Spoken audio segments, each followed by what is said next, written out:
Matt, mon modèle. J'ai été contactée par l'IHP pour effectuer un constat d'état et un devis sur cet objet mathématique.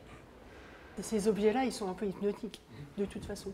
Quand on voit les autres éléments, moi qui ne suis pas particulièrement bonne en maths, je me suis surprise à comprendre intuitivement ce que ça voulait dire, alors que je n'ai aucune explication rationnelle pour ma part. Cette maquette, elle est composée de plusieurs matériaux. On a d'abord le bois, on a aussi du papier, puisqu'on a la petite étiquette qui comporte la formule, mais on a également des éléments métalliques. Du coup, ça va nécessiter des interventions en collaboration avec des restaurateurs qui sont spécialisés dans d'autres domaines que le bois.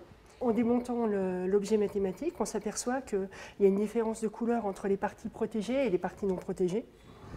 On voit aussi qu'en périphérie de la pièce, on a des traces grises qui s'avèrent être des zones d'empoussièrement. Donc on se rend bien compte qu'il y a eu une modification de la surface.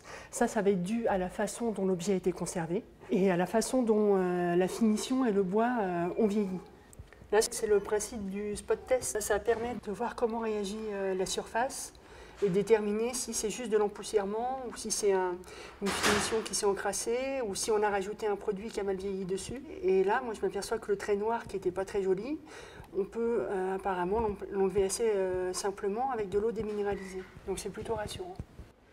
Avec l'adhésif qu'on a appliqué au revers de la pièce, ça va être plus compliqué, puisque ces produits ont tendance à mal vieillir. Avec la colle qui est comprise dans le scotch, là, elle fuse dans le bois, elle va tacher, elle va graisser, et qu'il va falloir que je réfléchisse sur le solvant que j'ai utilisé pour ne pas abîmer encore plus la matière. Donc une fois que j'aurai enlevé ce scotch, je vais pouvoir recoller les éléments en place.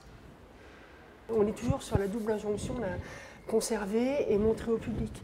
Et là, en l'état actuel, on peut pas montrer l'objet.